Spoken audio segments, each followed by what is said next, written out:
a speaker.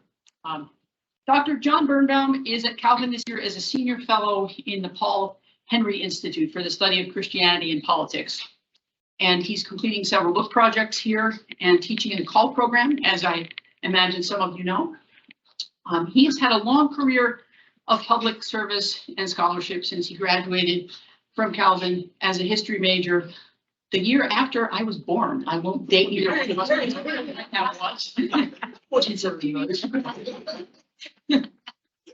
Dates both of us. After completing a PhD in European and Russian history at the University of Maryland, he spent 4 years working for the US State Department in the mid-70s, and then several decades working in the field of international Christian higher education. He served the Council for Christian Colleges and Universities for 2 decades, from the mid-70s until the mid-90s, in roles that included vice president, founder and director of the American Studies program in Washington, D.C., and founder and director of the Russian Studies program in Moscow. In 1995, he moved to Moscow, where he served until 2014 as president of the Russian American Christian University. And that university later became the Russian American Institute, and then sadly found it impossible to continue operating under the Putin regime and had to close its doors, I believe, in 2014. I imagine you'll hear more about that from John. Along the way, John and his wife Marge also raised 9 children, and he's still very active as a writer, scholar, and activist for Christian educational causes. In 2019, he published this book on his Russian experience, Opening the Red Door, the inside story of Russia's first Christian liberal arts university. And I hear that there might be free copies available for interested people, so I'll let him tell you more about that. He's now president and CEO of a foundation called Business and Education as Mission, and he writes a number of blogs and newsletters on Christian education and Russian affairs that you can explore by looking at his website, johnbernbaum.org. So we're really grateful that you could be here. We first said that you could come and give a colloquium in February, and I'm delighted that you were so eager to speak on short notice when we turned out to have an October date available. So thank you for being here, John, and please join me in welcoming Dr. John Bernbaum.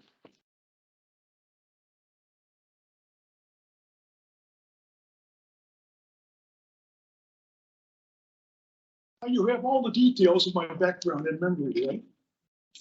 Got a real clear feeling about that. Just say a couple things about that. Marge and I graduated from this place in 1965, as you mentioned. History, political science majors. What a great discipline those were, because it was such a wonderful platform for anything we wanted to do in our life, which is why I think the humanities and social sciences have considerable strength, because it opens up so many possibilities. You're not locked into a narrow professional path. You've got a lot of latitude in terms of growth. And my goal at Calvin College was to be a basketball coach and a high school history teacher. But the Lord had some other plans in mind for me. And so I often tell students that sometimes you need to be a little free about thinking about your strategic plan. I just want to mention briefly the 9 kids. I mean, you're pretty impressed, I think. My middle name is John Anthony Bernbaum, but I thought about changing it to Abraham because I'm the father of nations. But let me explain that to you quickly. We had 3 children from scratch, 3 biological children. And then my wife's sister, and then her brother, her son-in-law, my wife's sister and her husband died 9 months apart, and they had 6 children. And we were guardians for their children. So at the age of 32 years old, we got a telephone call saying, there are 6 children waiting for you in Seattle. So I was working at the State Department at that time, and the telephone came on a Friday afternoon, and Marge, my wife, said to me, John, you know what this means, don't you? I'm a little slow. I go, what do you mean? She said, John, those kids are ours. What? I'm only 32 years old. What am I going to do with all these kids? But the Lord had planned for us as well, and that worked out well. The family is now grown and separated and diversified. I did lose a son, my first child, about a month ago, to a heart attack. So we're now down to 8. but that's part of our family. But I want to tell you, I mentioned that in part because it was one of the things that really endeared me to Russian crowds. Russians love to hear about those family stories. And they just wanted to talk about that and talk about that. They weren't interested in my academic lectures. They wanted to talk about family, what's going on and how you raise so many kids. So that's been a part of my story. I just wanted to lay that out first. Second, if you want the recording, keep it work. If you don't care about the recording, it's Yeah. okay. It's fine if you're in front of it, but if you could try to stay in front of the screen, that would help. Thank you. I can tell you that my name is Bernbaum. It's a German name, but I'm 3/4 Italian. You see what's that? 3/4 Italians don't sit still. I mean, they're always moving. So, so I keep moving around a lot when I talk. I move all the time when I speak. So we'll get used to it. We won't worry about the video. If we can do the video and make it work, it'll be fine. Now, quickly, second, we got to move on. How many of you were here for Bruce Berglund's first presentation last March? Oh, my lands. Oh, I was thinking there'd be more. Actually, Bruce's presentation is a wonderful complement to what I'm doing because he laid out the whole evolution of Ukraine's national history. And I'm going to pick it up 2022, building on the foundation that he laid. And I will tell you, I've listened to his presentation. It's very good. You can get it online. I also want to tell you, you're going to notice some differences in emphasis, particularly in terms of the current time. But that's one of the beautiful things about teaching on a college campus. You can get a diversity of views on issues like this, and we can have honorable discussions and debates about this. So I just want to give you a warning, and I'd be glad for you to raise questions about, well, again, there are only a couple of them that have been to his earlier lecture, but I'd enjoy having stimulation with you. I'm going to leave plenty of time for Q&A, so you don't need to worry about that. Okay, let's talk. How many of you, by the way, have been to either Ukraine or Russia? Boy, so this is really a new world for many of you. So let me talk about that just briefly. When the opportunity came to go to Russia in 1990, when the wall in Berlin came down, and the president said to me, John, we want to do some work in Russia. Will you give some leadership to it? I was serving as executive vice president at the council, and I was bored out of my mind. I'm a hands-on guy. I love to do projects, and I'm sitting there and managing property. I just about jumped over the desk when he said, would you come and give leadership to this thing in Russia? This eventually turned into 25 years. My wife and I agreed to do this for 7 years, and it turned into 25. And I had to live in two places. I had to be in Moscow, where the school was located, and I had to be back in the States recruiting faculty, raising funds for the school, scholarship monies, and so forth. So I commuted between Moscow and Washington, D.C. for 25 years. 106 trips over 25 years. It's a crazy way to live. But the calling was so clear in my mind that I just had to do it. And my wife was a magnificent partner in that process. I lost Marge 2.5 years ago, but she was with me every step of the way for 25 years. So I just want to give you a little sense of that. And when we went into Russia, Russia was so wide open in 1990, they threw their arms open to us. Come on in, help us rebuild Russia. Help us talk about the role of Christianity. Help us redo our educational program. It was amazing, the welcoming we had. It lasted about 10 years. And this guy named Putin came in. And we thought, when he came into power, that he was going to be a very positive influence on Russia, because Russia was, in the 1990s, was so chaotic. It was anarchy. And Putin was going to bring law and order. But 2014, Putin kicked us out. And we immigrated then. I took our program and went down to the Ukraine. And I want to tell you, I fell in love with Ukraine. And the young people in that town, when I got to Kyiv, walked down the streets of Kyiv and saw these young people who, great smile on their face, they couldn't wait to get Ukraine rebuilt. I fell in love with them. And so when the Russians attacked on February 24, it changed my life too, because now they were bombing people that I know, bombing campuses that I had been on. I know those seminary presidents. I know those college presidents. I've been on their campuses. And now the Russians are dropping bombs on it. So it really was a painful experience. And I'm telling you that because I want you to know that this is not just an academic interest of mine. This is an intensely personal experience for me. And you're going to see a lot of emotions pouring out, and I'm not going to hide them because of what's going on there every day. So I track what's going on in Russia and Ukraine on a daily basis. I have reports coming in from schools, from educators, from missionaries, from foreign service officers, from intelligence sources. The amount of material that's available on what's going on in Ukraine right now in Russia is overwhelming. There's never been anything like this in any of the previous wars, like the Korean War or the war in Vietnam.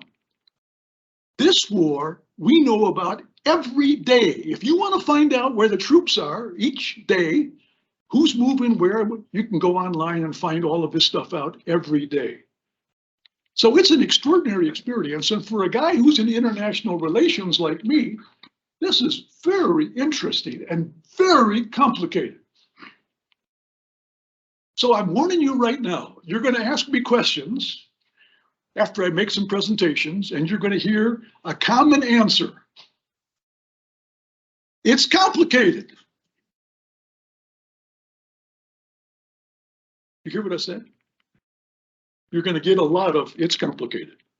But this is what I love about international relations. I mean, you're dealing with countries that were involved in this conflict, trying to understand different cultures, how they work together, how they conflict with each other, how they sort through peacemaking issues. I mean, international relations is fascinating. You've got a young guy who's thinking about doing this.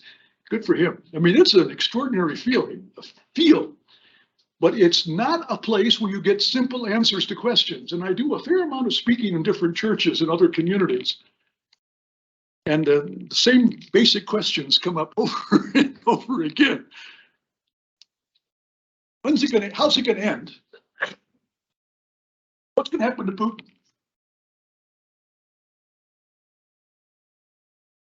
Every time I speak. So I'm telling you right now, my answer, I don't know. It's complicated, but we'll talk about it. Okay, let's go. You talk about international relations. Let me see if I know how to work this. When you talk about international relations, you got to talk about location. So we're going to do a little geography here for a minute. I assume, of course, you'll know that.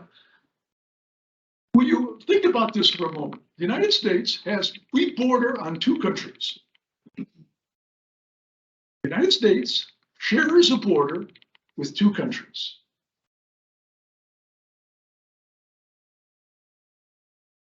That's the Russian Federation. The Russian Federation shares a border with 14 countries. There's no other country in the world that shares a neighborhood with 14 other countries. So just think about this from a moment from a strategic point of view, from Putin's point of view, or the point of view of his National Security Council. He gets up in the morning and he's got things going on all over the place that he has to track. It's a very complex world in which he lives. And by the way, he has 14 neighbors and he has 0 friends on his border. You hear what I said? 0 friends. There's not a country on that border that he is a true friend with. They don't exist. Even Belarus, it's not a partner. The president of that country and the president of Russia hate each other. And they compete with each other. But they try and find some kinds of temporary alliances periodically. And if you look around this country, you'll also, on this map, you'll see that there are a number of Warsaw Pact countries. Now, do you know what the Warsaw Pact was? NATO was created after World War II, and the Warsaw Pact was the Soviet bloc. All of the countries that were a part of the Warsaw Pact are now members of NATO. And the only countries, the only time they were ever invaded was by Russia. You see the irony here? This is what the neighborhood is like when you live with an empire, an imperialistic empire like this. We could talk about that for a long time, but that's enough. 11 time zones, 1.8 times as large as the United States. Many analysts say this federation is done. This is the last empire in Europe, and it's going down. We'll talk about that if you'd like.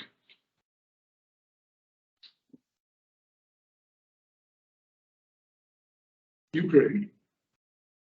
And again, I assume, because none of you have been there, you've got a rough idea where this is. And we could talk about some of the politics and wartime realities. I'm going to let that go for now. I got other things I want to talk about right now. But just get a little perspective and notice that on the border of Ukraine, on the western border of Ukraine, are 4 NATO countries. So what's Putin thinking about when he decides to attack this country on February 24, when 4 of the members on Ukraine are a part of the alliance that opposes Russia? That's one of many miscalculations that we're going to talk about as we go along, and that I've written about on numerous occasions. But these are the contested areas right now, and probably the most contentious is going to be what happens to the Crimea. And if you have some questions about that, we can talk about that as we go along. But there's a lot of geographical reality that we have to think about. Here's just some quick numbers on refugees, one of the largest major refugee invasion in Europe, and I'm not going to spend much time with this at all. But I want to add a little footnote, parenthetical footnote.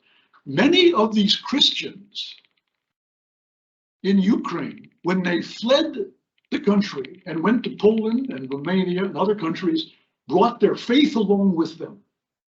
And they've had a tremendous testimony to their Christian faith, and they're having a huge impact on Eastern Europe. God is using this violence to turn these people into emissaries who are preaching the gospel of Christ. It's just a rather amazing story. And we can talk about, again, that a little bit later if you'd like. I'm going to figure out how to work this thing one of these days. The most important point I want to get across to you now is that we're in the process of going through a major change in the character of world politics. And this is what I want you to see. I want you to get an understanding of autocracy and kleptocracy. Do you know what kleptocracy is? Kleptocracy is when the governing elites use their political power to steal the assets of their people. So what we're talking about, particularly in the last 10 years, is this unbelievable growth of autocratic rule all over the world, while democracies are in a decline all over the world. The lowest point in terms of active democracies in the last 26 years. Democracies are in serious trouble. And what's the threat? The threat is this autocracy. And these are a group of leaders who work together in secret alliances through security services, through financial services, through information resources. It's an unbelievable network that is starting to spread. And this network, particularly the network that comes out of Russia, is loaded with Russian mafia figures who have figured out how to play this game and have penetrated Western European countries and now the United States. So there is a very serious threat that's taking place because of these autocratic rulers. I just give you an example of some of the leading autocrats. Now, by the way, some magazines like The Economist is real strong on economic issues, not so strong on politics as far as I'm concerned. They refer to this as, to Russia as a fascism. That's a very bad use of the word. This is not fascism, what we're seeing. This is a very different phenomenon. This is autocracy, and we'll talk about that in more detail. There's no ideology with any of these organizations. These are people who are driven by power and driven by wealth.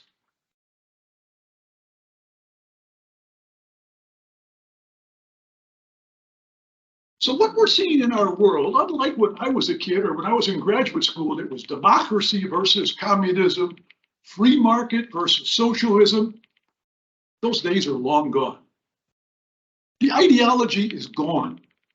None of those autocrats that we just saw on that list are ideologically driven. They're driven by power, they're driven by wealth. And the ultimate goal of an autocrat is power for life, because there's no safe place for an autocrat to land.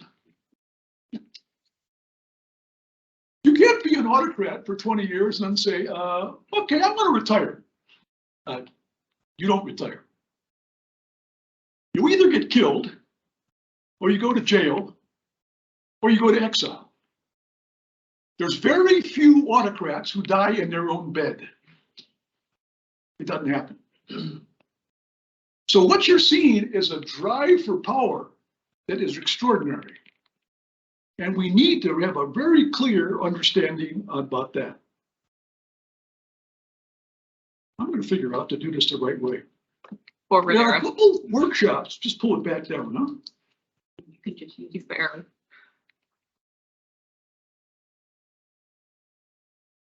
Use that one instead. Okay. There's a tool book for autocrats. We've been studying this. Political science has been studying this for quite a while.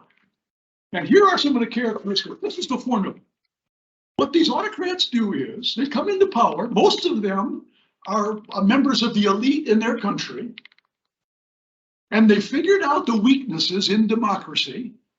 They've seen the cracks in the democratic system. And so they're able to manipulate themselves to get elected. And then once they get elected, they begin to dismantle democracy. This has happened over and over again. And you're seeing it country after country. You're seeing that phenomenon go on in Hungary right now. And many other countries. But I'm going to focus primarily now on of course, the Russian situation. So it's a populist agenda.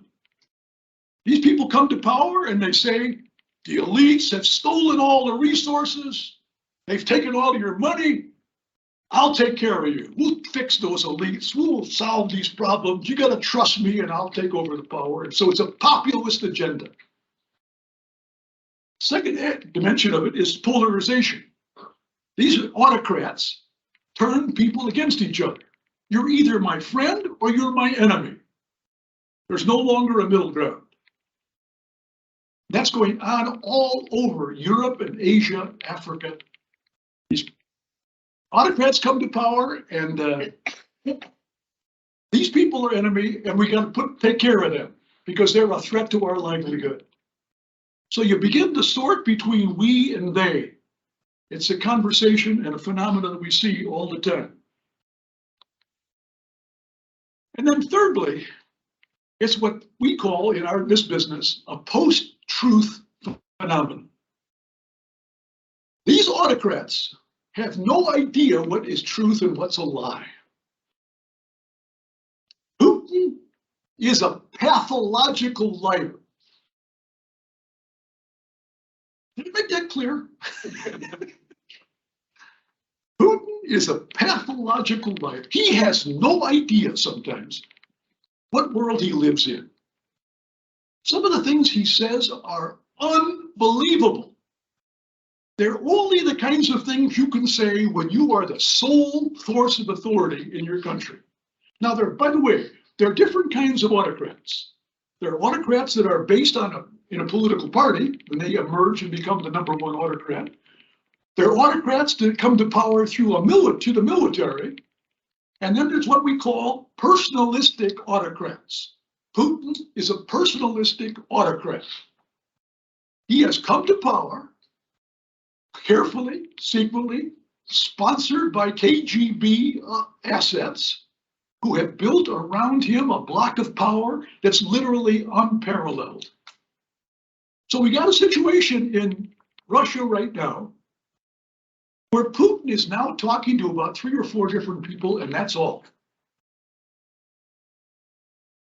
He's isolated, he's insulated, and he listens to nobody else but himself. He is convinced that he is the smartest guy in the room. That's what happens to autocrats. When everybody around him, post-truth mentality, keep telling the autocrat what he wants to hear. This is one of the fundamental weaknesses. This is an Achilles heel of autocracy. You can't get truth because nobody tells truth to the boss. So you can begin to understand what happened when the Russians attacked Ukraine. Putin was convinced that would take 3 days because that's what the people around him were telling him. They were actually telling him that when the tanks rolled in, that the Ukrainians would come out and wave flags and give him flowers and welcome them into Ukraine. I mean, it's unbelievable. But that's the information he's been getting. And his advisory circle is very small and tight. So that's what happens. So it's a post-truth phenomenon. Let me give you an example, just to make this clear to you. There's a story about Putin showing a video to his National Security Council. Now, this is the council of about 15 to 20 people. And you maybe have seen some photographs of this. They sit on the other end of the room, and then he sits at the end of that long white table, and he talks to them. He's showing them a video on the war in Afghanistan. It's some video of soldiers fighting Taliban. When American experts saw this, they said, those are American soldiers. Those are photographs of American soldiers. And Putin knew when he was showing this that it was photographs of American soldiers. But this is what autocrats do. They put something right in front of your face and dare you to challenge them. And those people sat around the table and not a single person said, I'm sorry, Mr. President, but those are Americans. That's what we're talking about in this kind of world. So it's a post-truth world. And you need to understand that very clearly. Let's go on. So what's driving his aggression? Let me talk about these 2 things. By the way, I'm going to be using the words KGB to talk about the intelligence resources. That intelligence agencies have changed names many times, but most Americans think about this in terms of KGB. So that's the name we're going to use right now. Putin came to power through a support of a handful of KGB agents from St. Petersburg. We now know, we didn't know this, by the way, when I worked in Russia, but we now know that these people were working with Putin as early as 1990 and earlier to start moving him into a position of power, to reclaim the wealth of Russia for their own hands. We know an immense amount of detail about this now that we did not know until a couple of years ago. It's an unbelievable story. I thought when Putin came to power that he was just an interesting guy and maybe an intelligence officer, and maybe he would learn about democracy, and he would say all the nice words to President Bush, and it looked like he's going to cooperate with the United States. There is no way. From the beginning, he was involved in massive corruption in St. Petersburg. Millions of dollars that were stolen in St. Petersburg, given to his buddies. And they began to accumulate wealth. It began in St. Petersburg, where he was an advisor to the mayor of St. Petersburg. So he came to power. Yeltsin chose him to step up in the year 2000, and these National Security Council people were around him, telling him, Putin, you're Peter the Great. You're Catherine the Great. No Putin, no Russia. Now you keep listening to that year after year, and you begin to think, well, maybe that's true. Maybe that's who I am. So this is what we're talking about. We're talking about a guy who's been nurtured in this kind of environment and began to believe that actually he was a pretty remarkable guy. Number two, look at that number, friends. We didn't know that number of $1 trillion until about 2 years ago. But there are financial analysts right now who have looked at all of these relationships between Putin and his buddies. And they now say that Putin and 1,000 of his close friends, people in his security and their children and their wives, have taken $1 trillion out of Russia. That's never happened in history, that any dictator, any autocrat stole that amount of money from his own people and put that money into offshore shell corporations, Cyprus, Panama, etc., etc. So what's driving Putin's aggression? He's got to stay in power. And the only way he can stay in power is to be at war, because his economy is in trouble. And so his economy is starting to fail. And he tried a couple wars, stole Crimea in 2014, became a big hero, got involved in Syria, became a big hero. His popular rankings went way up. And now that his rankings are going down again, he's got to be at war. He cannot live without war because he can't sustain his power, because his economy is in serious trouble, and he knows that. And of course, what's going to be the primary target? The first target, of course, is Ukraine, which he's talked about over and over again. Now, by the way, a number of scholars have said, well, I'll just explain it this way. These are what we call meta-narratives. When Putin gets up there and says, I want to do what Peter the Great did, I want to build a Russian empire like Peter the Great, that's called a meta-narrative. It's complete, unmitigated nonsense. It's absolute nonsense. Peter the Great would not have stolen $1 trillion and put it in offshore banks if he cared about Russia.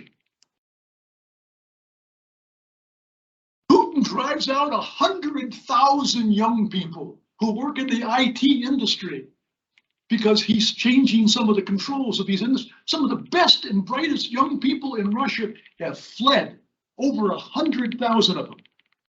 If you're Peter the Great, you don't do that. You don't run your best and brightest young people out of the country. And of course, now this mobilization of the war has turned thousands of young people to flee that country. You don't do that if you care about your country. Putin is making mistake after mistake because he's desperately trying to hang on to power. And he will use these different meta-narratives to explain what's going on. It's just complete nonsense. The other one that he uses is I'm a defender of traditional Christian values. I mean, I gotta laugh. This is a joke. We know that Putin, not too long ago, went to a Russian Easter service. And you know, in the Russian Orthodox Church, when you have an Easter celebration, you have to come forward and bow down and confess your sins before you get communion. And so Putin went forward, and the priest said to him, "Go ahead and give your confession." And Putin looked at him and said, "I'm the president of the Russian Federation. I don't confess a thing." I mean, here's a guy who's going around saying the West has lost its Christianity and has all these problems, terrible theology, blah, blah, blah. But in Russia, we're protecting traditional Christianity in our Orthodox country. I mean, it's just another one of these meta narratives. Just make something up. And he'll make something up next week. I mean, there's no truth here, so he can do whatever you feel like. I think you know some other people who operate like this. So this is the way autocrats work. Tell your story and have a good time. Let's move along.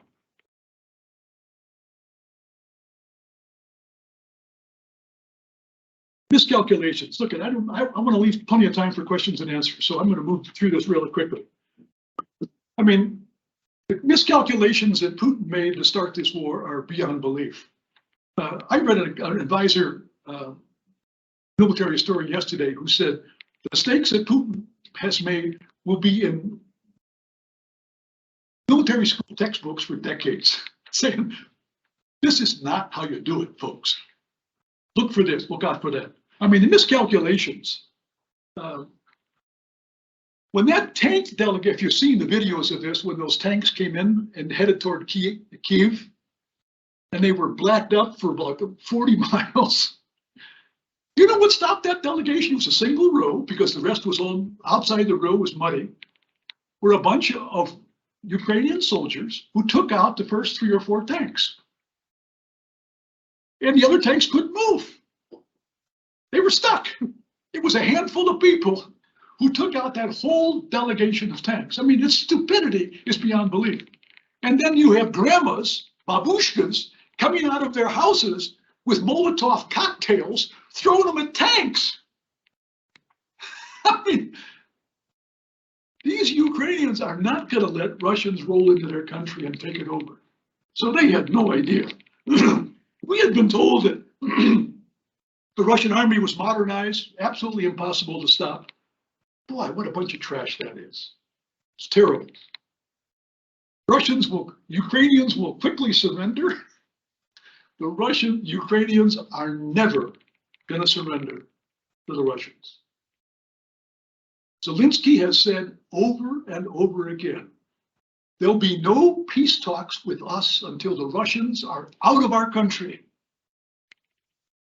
That's the way Ukrainians feel. And even if we in the West begin to pull back our support, those Ukrainians are going to keep fighting. They are not going to let the Russians come in. They have suffered too many painful experiences. The Soviets starved 4 million Ukrainians in the 1930s during the Great Red Famine, what they call the Red Famine. Stalin deliberately starved 4 million people. And of course, in World War I, they lost millions as well to the Germans and Russians. And then, of course, they had Putin's idea was that the NATO is a very weak alliance. And it's not going to stand up. When they hit us, we take gas and oil and threaten them on that, NATO will fold. I got to tell you, President Biden has done a magnificent job of organizing these Western countries that were fractured and broken and struggled with each other and pulling them together into a coalition. You must understand, and by the way, this is not a political statement, just as an observation about reality. Putin has more, Biden has more foreign policy experience than any president in the history of the United States.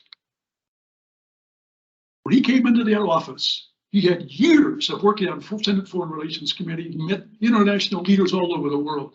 He knew what he was doing. So what he heard was just not true. And then, of course, he had no respect. Putin had no respect for American democracy. And he was convinced it had very weak leadership. Biden was dementia, these people got sick, Well, was he surprised? There are many other miscalculations.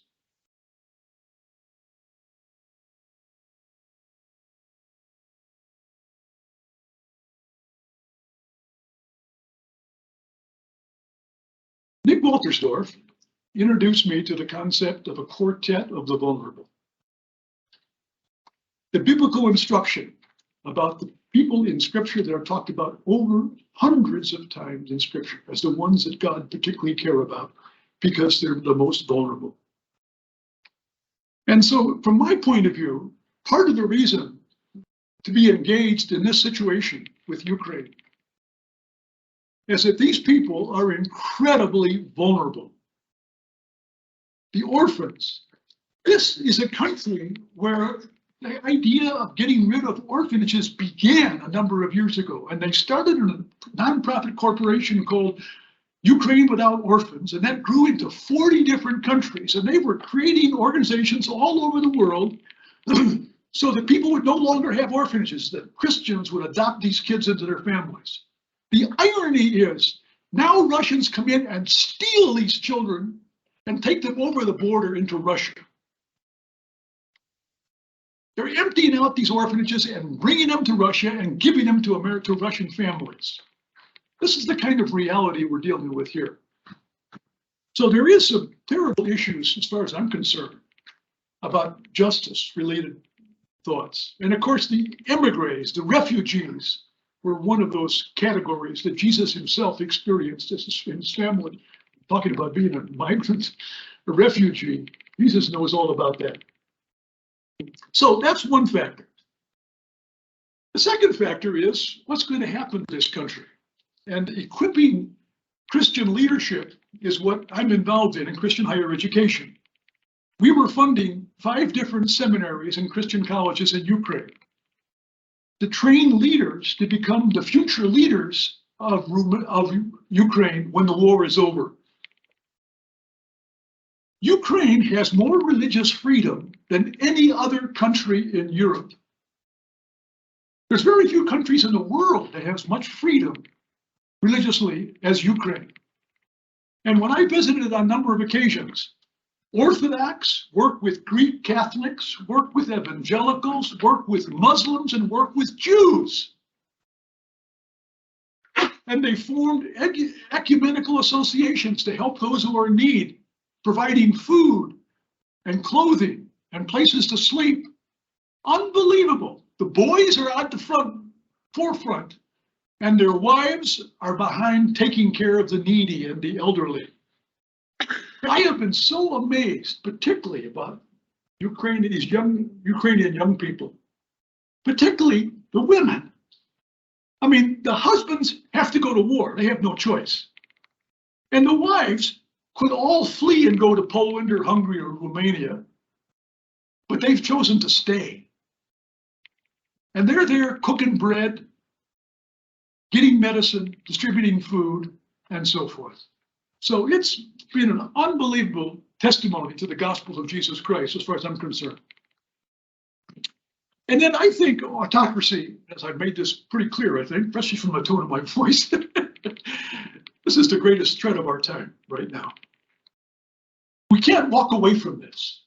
And the problem is, on the political right wing and the radical political right wing and the radical political left wing in the United States, you've got groups who don't care about democracy on both ends of our political spectrum.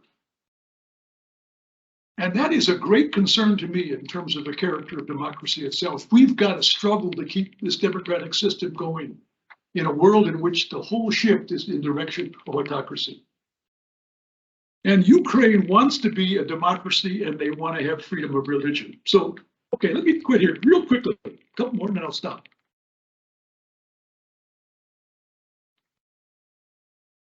This is the headquarters for Mission Eurasia in Irpin, one of the suburbs of Kiev. I've been in this a number of times. Marge and I have been here. We've read seminars here. Dale, I think you were also here, weren't you, Dale? You were there as well. Russians came in there and absolutely demolished this building. There was no reason to do that, of course. They went in there and absolutely demolished it. This picture was in Christianity Today. And by the way, they took hundreds of copies of the Orthodox Bible and threw them in the backyard and lit them on fire. But what really got me upset, in addition to that, is there were about 200 copies of my book in the Russian language, and they burned those too. It wasn't very nice. Anyway, these are some of the questions we can talk about, of course. And here are some resources that you might be helpful for you. Okay, let's have some Q&A. Now, I have a little bit of a hearing problem, so if we're going to have some discussions and answers, you're going to have to speak up so I can hear you. But I'm wide open to your questions and your thoughts. Yes, sir. How do you feel about how do you feel about the considered number of Christian groups and who I think we're going to turn it. Yeah, let's turn this video on. Because I'm going to get closer to these people so I can hear them. Okay, go ahead.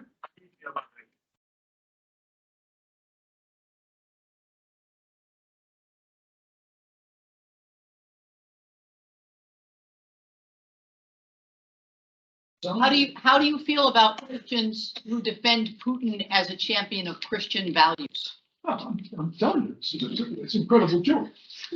I mean, he's fallen for the Putin line. It's a complete sham. The guy has no Christian faith at all, never has that.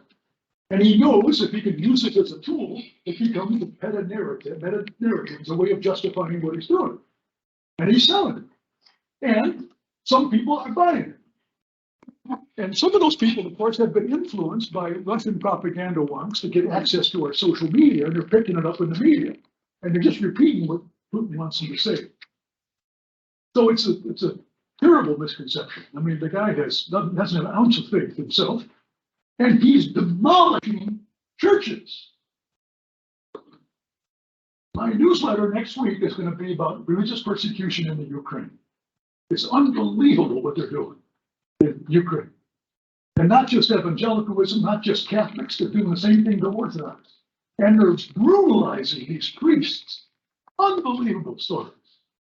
And Putin is going, that's a good thing.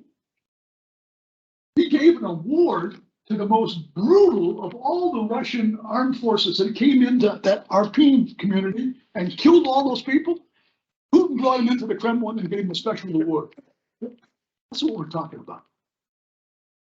So this is anyone who believes that stuff, that he's saving traditional Christianity, is just not true. Yes, go ahead. Anybody else? Yes. Oh, no, wait, you can't. Oh, go ahead. Only if no one else. Go ahead.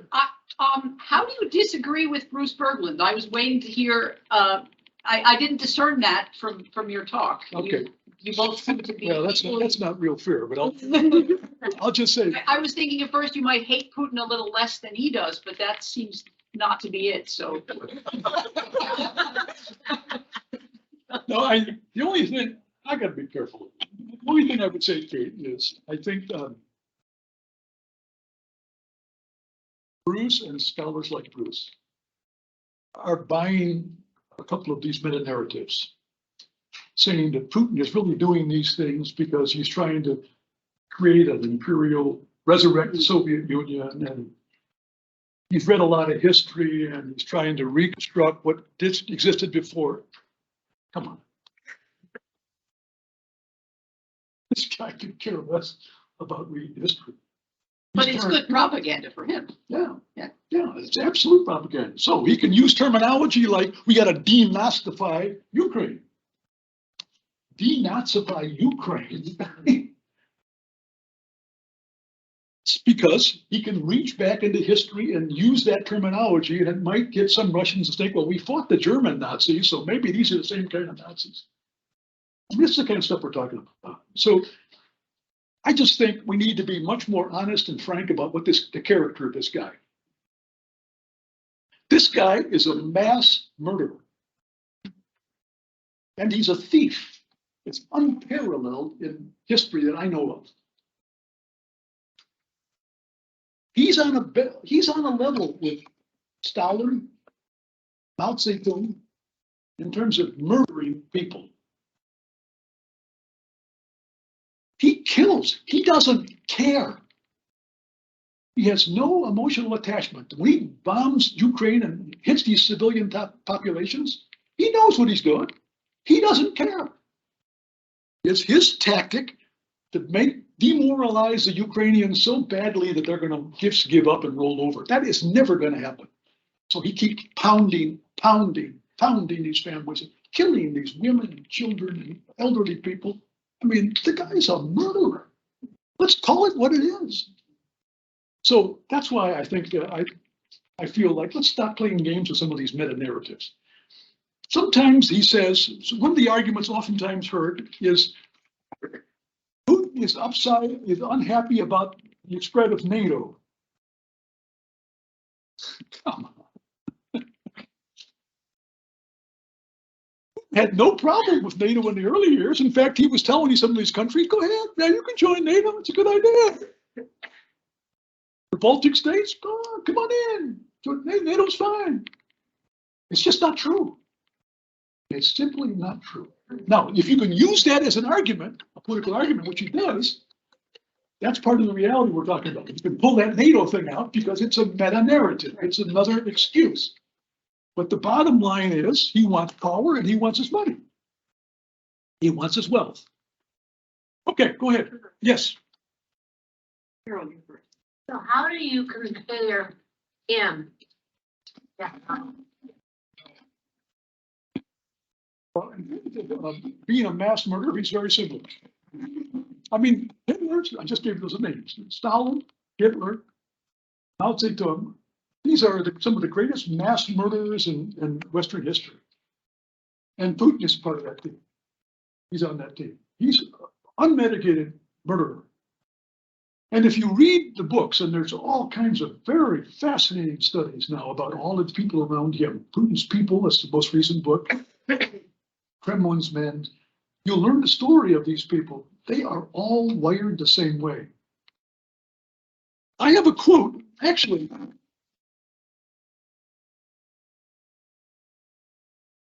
A quote I saw yesterday. Let me find it. It was an interview with a Russian soldier, a Russian leader of the pro-Putin team. And he was interviewed and asked about what's going on in Ukraine.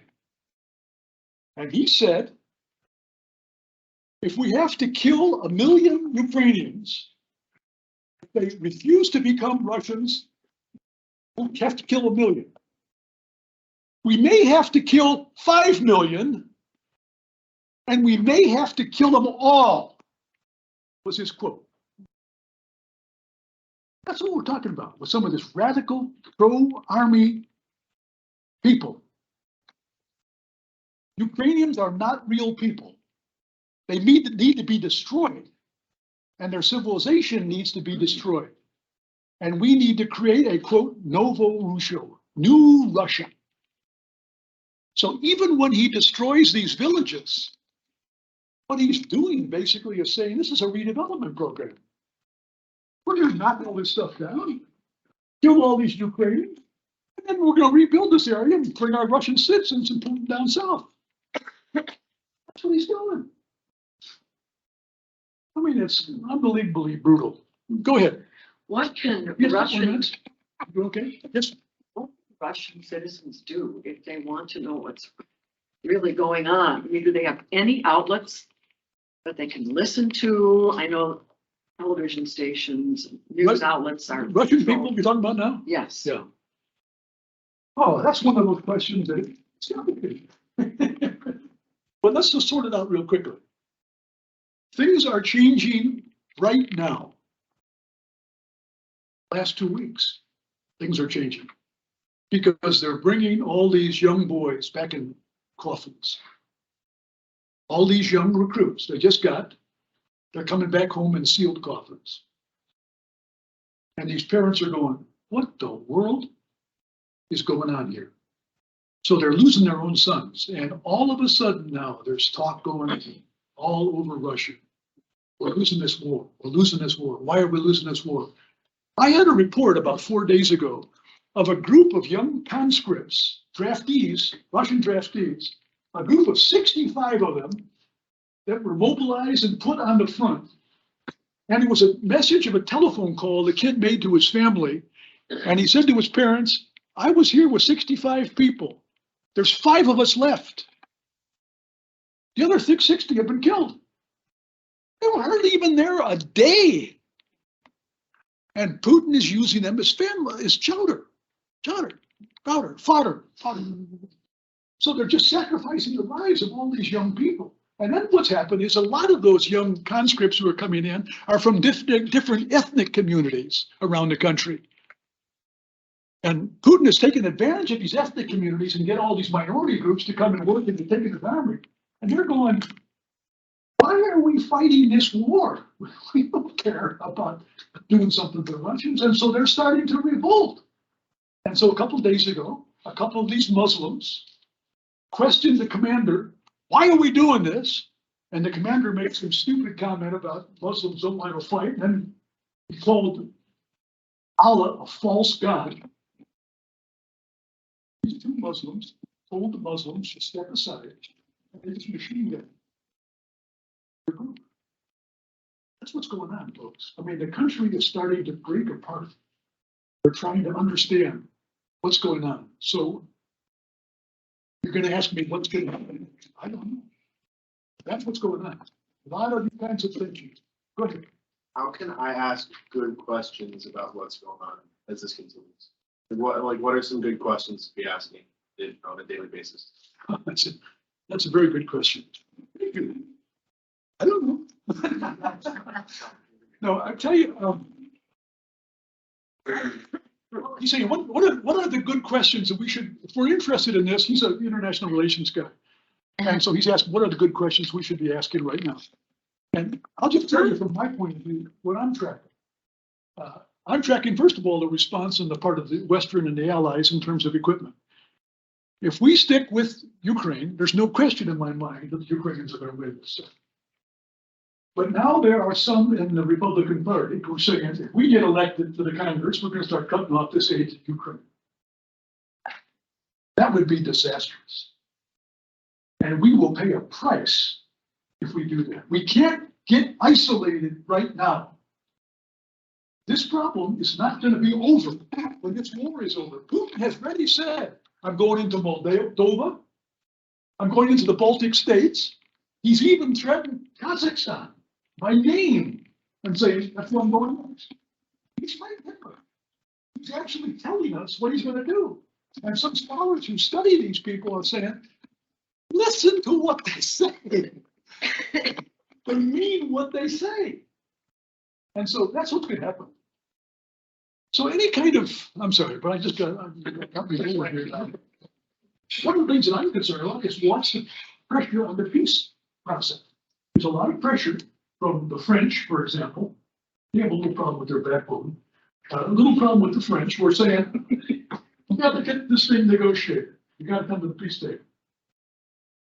And others are arguing the same thing. That's going to grow when energy resources go down, and when it gets colder and people are living in cold houses, they're going to say, let's stop this war.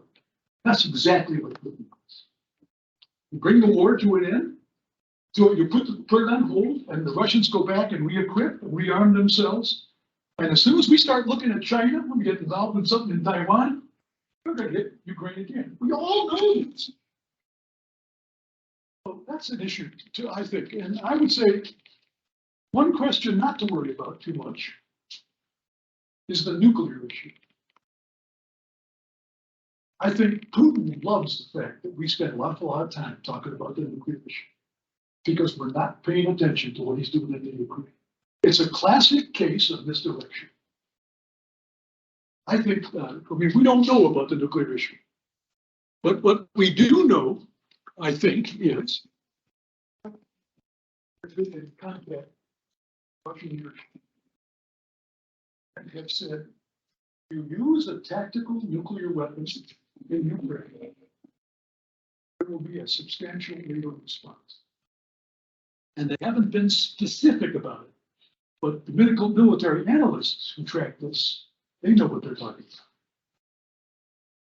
Word has gotten out to the Russians that if you hit that nuclear weapon, NATO and the United States will take out the Russian army with conventional forces, which we could probably do in about 3 days. So then Putin has nothing left. Oh boy, we're just getting started here. We got a few more hours to go. Yes. You want to end it when you're ready? I will. Well, you mentioned Hitler. What? You mentioned him. And I have a cousin who is a reporter from, well, he lived in Moscow. He's a reporter for a Dutch newspaper. And he's writing, but he said to me that the people are afraid of each other because if they are against Putin, they will be reported. And that's exactly what happened during the Second World War. Yeah. People were afraid of each other. And that reminds me, it goes back to the earlier question on in Russia. What's happening now is that people are losing their fear of talking against the war now because their kids are coming home in coffins. And so they're starting to talk right now. And the last couple of days, they've talked about the fact that now they're starting to say to each other, what if we lose this war? What's going to happen to our country? The West is going to come in here and it's going to take it apart and they're going to put our leaders into war crimes trials and they're going to do this and they're going to do that. They're going to dismantle the country. It's not really true. So we can't lose. So now you've got a pro-government group starting to mobilize again with passing words of this fearful destruction of what's going to take place in Russia if they lose. And so that's spurring, while other groups are saying, stop killing our kids. And several people have said to Putin and to some of his guys, why don't you and your sons go fight the war? Why are you asking our kids to do this? These kinds of debates are starting to happen now. That was not there. That was not true a couple of weeks ago. So if we get together in 2 more weeks, we'll talk about some of these changes. But that's some of the dynamics that are going on. They're very significant. I got to say, again, I'll quit here. What to me is very interesting also is studying some of these political analysts who talk about what's going to happen if Russia collapses. They are convinced that this is I mentioned this earlier, that this is the last empire in Europe. It's done. And some of them have said Russia's been in decline for 100 years. So it's going to happen and it's going to happen soon. Well, what is going to happen? I'll tell you what, a thing I know pretty sure is that the Chinese can't wait. They are moving into Siberia. They're building railroads. They're building highways. They're moving populations into Siberia. If Russia collapses, China's going to move into Siberia. No question about it, as far as I'm concerned. We have time for another question. Yes. Have Okay. you seen like the biggest is kind of affecting the international image of autocracy and how it affect the ongoing fight against autocracy in other parts of the world? What about somebody? So I kind of this case, like, what's the war affecting the overall like the war between democracy and autocracy? Oh, it's having a huge impact. Because these organizations are all, I'm telling you that, these are all connected. Underground. They've got resources, they've got financial resources. I mean, you look at what the Russians did in London. They call it Londongrad. Because Russians went in there with millions of dollars and bought all these bankers and real estate agents, and they're buying some of the property in London. They're spending billions of dollars. And the British had been warned about that, but they liked the money. And the same thing is going on here, friends. We have been warned about this, but the Russians are substantially involved in Miami. They bought millions of dollars of condos. They're investing money in New York. These people are, we're convinced, I'll come to you in a minute. Russians are convinced that the West can be bought. They're just like everybody else. And in fact, there's a lot of truth to that. Those of us in the United States and England have been enabling forces. We have lobbying firms and law firms on Washington, D.C. and my favorite cities that have sold their souls to the Russians. Russians come in there and buy these people off, give them hundreds of thousands of dollars, and they become advocates for Russia. So they're our own people who are internally starting to undermine our democracy. That's an example. There is a draft law right now that's been entered into Congress called Shame Act. I think it's something like, I gotta think of it.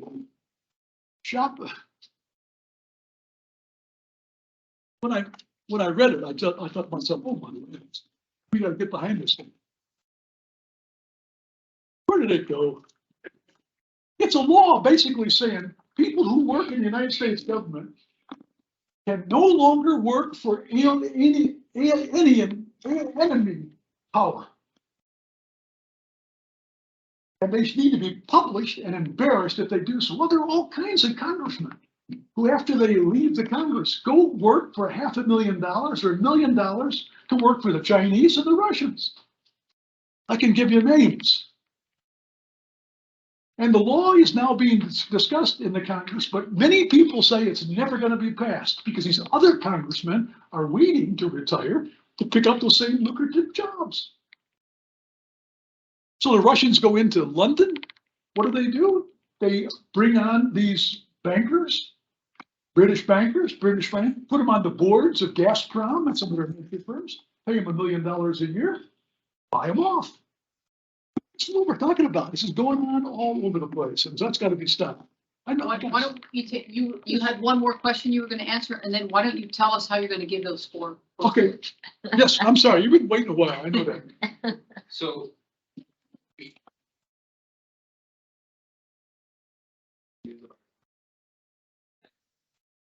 What do you propose is like our action for that?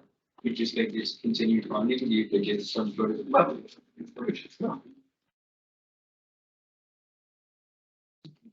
Great question. Lots of dimensions to it. Let's just give you a couple of pieces. I keep emphasizing my weekly newsletter. We've got to maintain support for Ukraine. We can't give up. That's the most important issue right now. And what gets me angry is that the Russians now are firing from increasing distances into Ukraine from their own territory and destroying these communities. And we've been hesitant to touch it because it's Russian property. The United States government just decided a couple of days ago it's going to change its policy on that, which is about time. So now if they start firing in, I think we're going to see the United States going at them, and we can pinpoint those locations and knock them out with this new weapon systems. And the new system they're getting for weapons from Norway is the most advanced in the world. I mean, you get that in the hands of the Ukrainians, the Russians are going to be in serious trouble. So that's number one, maintain the support. If we pull back the support, it's going to jeopardize the situation. Secondly, I think, is to keep up the look at the autocracy in our own country. We are enabling these crooks to do what they're doing because they bought Wall Street and they bought law firms in New York and London and so forth. And there are some laws now, and there are groups that are organizing. There's something like 25 or 30 groups now, NGOs, that are looking for these people, looking to see how they manipulate, how they get involved here. We got to stop that stuff. We're letting them come in and take advantage of our system, use our banks and use our shell corporations to hide billions of dollars that they've stolen. By the way, I gave you that number of $1 trillion for Putin and his buddies. The estimate for Putin personally is 200,000. $2 $200 million of personal wealth for him alone. I mean, that's a lot of bread. And where is that money? A lot of it is in the West, because we have a rule of law. We'll protect those assets. Gotta stop doing that. Hey, it's been a joy being with you folks. These are tough issues, but I think it's important for us to be people of faith and say we've got some responsibility here. And let's do what is just in the situation. Thank you, friends. Thank you.